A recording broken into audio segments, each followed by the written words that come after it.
唉，就到咁樣，真係啊！個靚女又真係會應佢喎。個靚女一應佢，你就擘大眼。哎呀，成日俾咁多膠袋，我係都俾多條葱我啦，死仔包！你係有嗰句講嗰句，你唔會叫佢做靚女，你會叫佢做靚姐。而家我哋不單止冇咗師奶，我哋連阿婆都冇埋。由69一路到169，一輪係叫做靚姐。靚姐，唔係靚姐未過得馬路字，唔係壞燈，紅燈啊！靚姐，唔係斑馬線嚟㗎，靚姐，有隻斑馬死咗喺度啊！靚姐，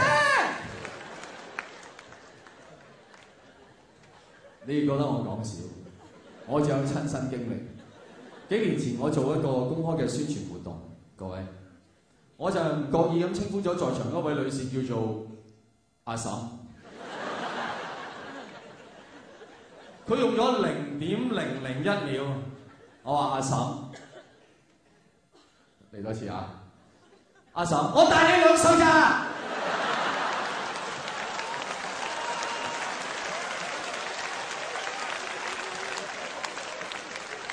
我都唔知點收科，我淨係覺得自己遭天譴啊！於是我即場我就即刻就話。咁大家咪睇到有保養同冇保養嘅分別啦，反應都 OK 啊嚇，但冇人知道我內心幾咁恐懼。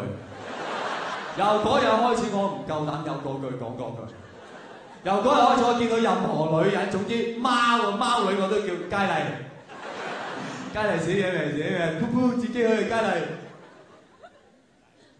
真係好恐怖！你而家你唔係講笑㗎，你想自殺好容易嘅啫。你揾個粗壯啲嘅師奶，你同佢講啊，買餸嚟人衰，天水圍追到你尖沙咀壞嘅。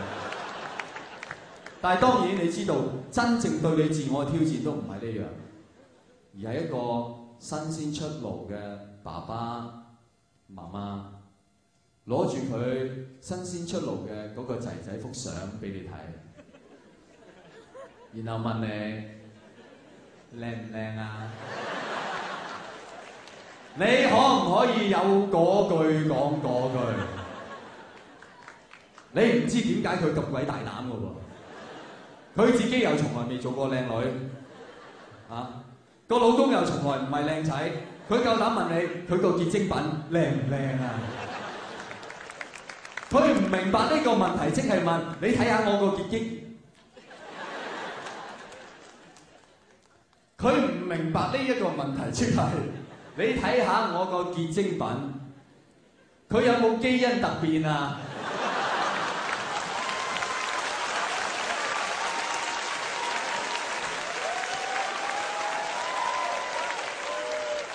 你可唔可以有嗰句講嗰句啦？俾我睇下，俾我睇下，影相。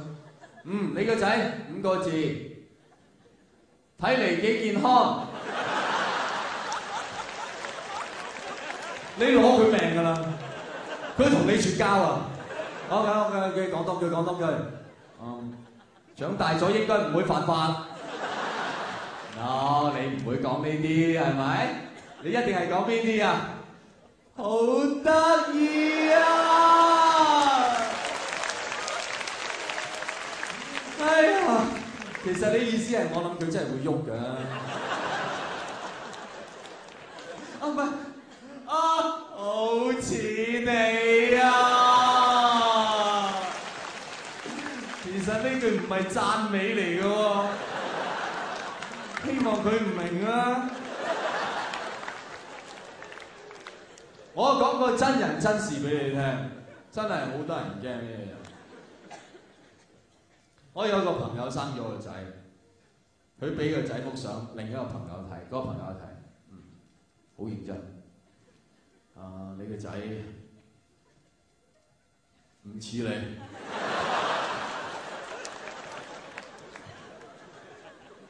好醜樣，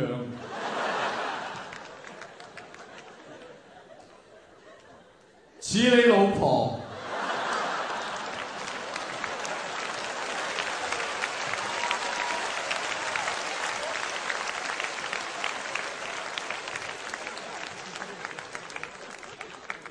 覺得呢條友係勁過哲古華拉，勁過孫中山。佢係真係不向任何社會壓力低頭。頭可斷血可流係我話嘅，你個仔唔似你，係好醜樣似你老婆。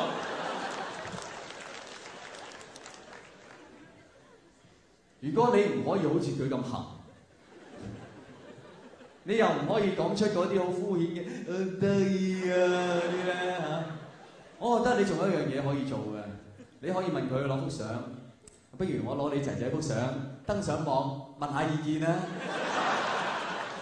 冇人會俾幅相俾你，有啲媽媽已經癲到咧，見到警察都唔係睇下係嘛，當中自己嘅仔係通緝犯咁樣，係咪好熟口面啦？都唔夠膽登上網。又或者嗰啲覺得自己係靚女嘅朋友，你又可以試下攞幅相登上網啦，問下大家意見，此人是靚女還是師奶咧？我包你聽到好多你從來冇聽過嘅嘢。因為大家都知道喺互聯網上面，所有人都係有嗰句講嗰句。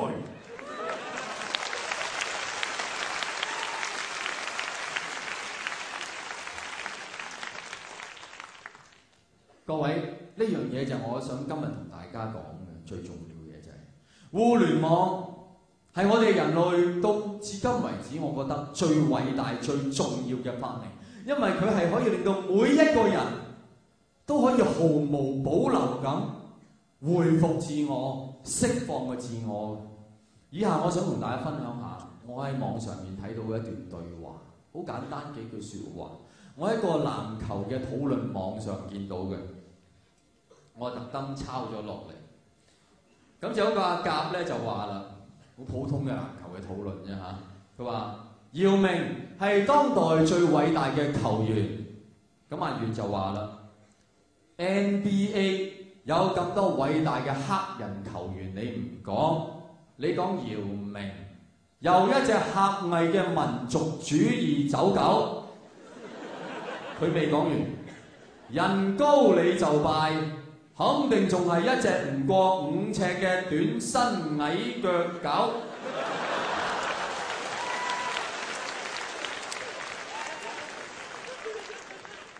咁阿甲就回答啦喎，你咁中意黑人，好明顯你係一個超越種族、胸襟廣闊嘅超級基佬。如果有一碌黑炭識得企起身行，你都唔會放過。仲有一句，快啲燒炭啊！阿月就話啦，你隻中國狗，黑人就唔係人，咁包公係唔係人啊？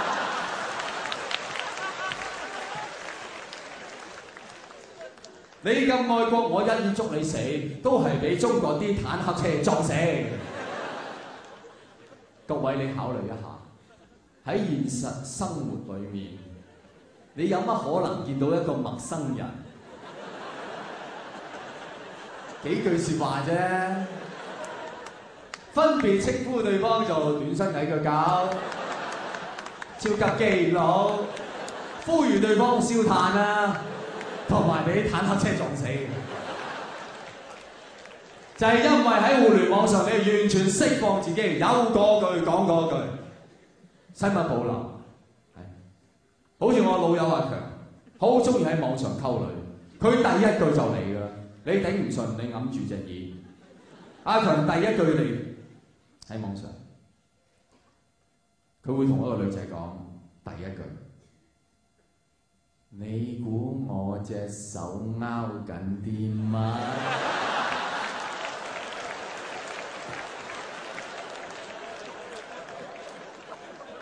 你頂唔頂得順？大部分女人都頂唔順，有2/3阿強非常欣賞啊！佢就係中意夠直接，有2/3嘅女性第一時間就回覆：賤格，拗你阿媽啦！